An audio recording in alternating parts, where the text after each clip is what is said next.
Yeah, I think similar scheme to last year, very similar, even with the new DC. They're a talented team that plays hard.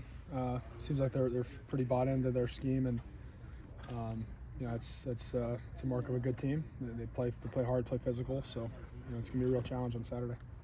Will it be weird playing against Charlie? I don't know. I don't have to line up, across from him.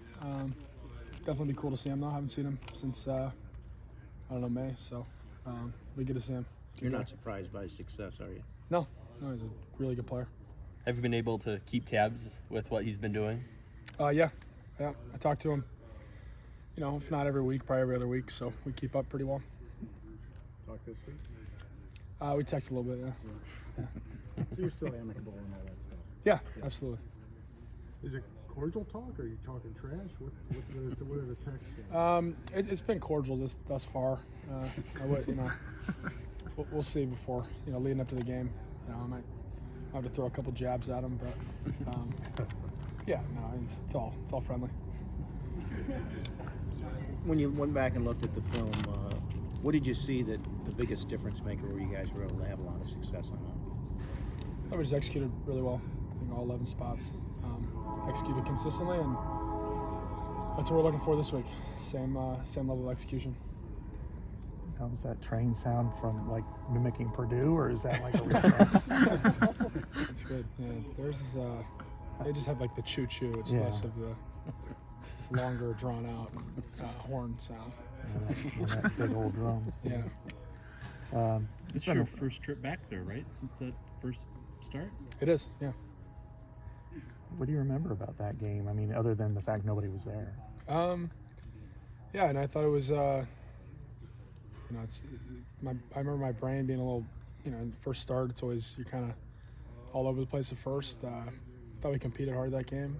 Obviously, turnovers hurt us late, and couldn't pull out the win, unfortunately. But, I don't remember a ton from West Lafayette. It's kind of that whole year is kind of a blur just with how crazy it was. Mm-hmm. What can Vines bring to this offense and what you've seen so far? Yeah, I think Dante's really talented. It's really cool to see how he competes too. He seems to be a guy that isn't afraid to go out there and lay it on the line every play. And he's got really nice hands and good route runner, that kind of thing. Physical. So it's good to have him back and in the mix. You don't see too many zeros out there, maybe never, I don't think ever, for the Iowa Hawkeyes. Yeah, he's the first one, first number 0. How much Did I say something about his personality, or just? Oh, I don't know. No, I mean he's a great guy. He's very funny. I think he thought 0 is a cool number, which I would agree, and wanted to wear it. So good for him. More power to him. How much is last year's game? You're kind of on top of the world ahead of that, number 2 in the country, and then they kind of spoiled that one. How much does that still sting? I mean, yeah, obviously that game was not very fun. But the lucky part about football is that last year is 12 months ago at this point, and it has no bearing on this game this week. And I just think we're motivated to go get another win. What did the locker room feel like this week after the way the offense performed? Yeah, it was. It's always good to have success, especially after 3 straight losses, 3 straight tough outcomes. But I think that the key is that we have no room for complacency at all, which I don't sense. But that's the only thing you worry about is just you get a taste of success and think that, oh, okay, now we're good. That's not how it works. Every week is new, and I think we're all working hard to make sure we can sustain the success we had last week. What do you see from them defensively?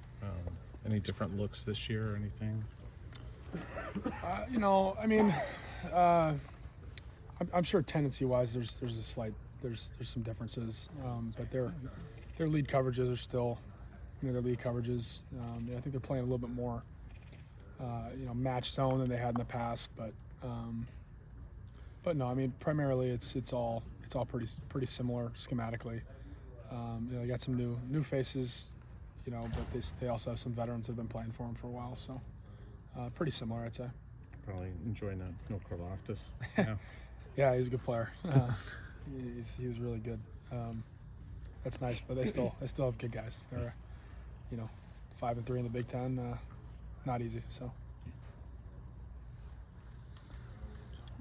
Spencer, I think you and I talked earlier this year. We were talking about just how you took that mental jump after maybe the first start against Northwestern and Purdue during your COVID season. Now that's kind of, you guys bounced back strong this past weekend. I mean, not that you want to go about this week differently, but kind of feels like it's coming full circle now that you're riding that kind of momentum and bouncing back strong. How do you kind of take that just into Purdue?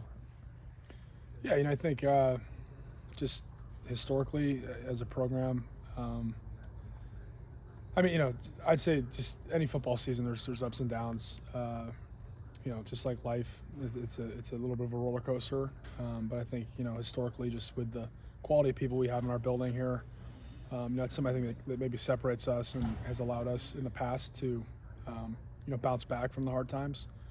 In 20, 2 losses to open the year, finishing with 6 straight. Last year, 2 straight losses, then 4 in a row. But 1 win, doesn't equate a full bounce back. So that's what we're working towards. And what those teams in 2020 and 2021 did is obviously the goal. But it's a new year, and we have to do it ourselves. New guys, obviously, and but just it's definitely feels like it's such a real possibility, because it feels like every year we get to a point where our backs are against the wall and we respond, but doesn't mean anything for Saturday unless we go do it. So yeah. What's the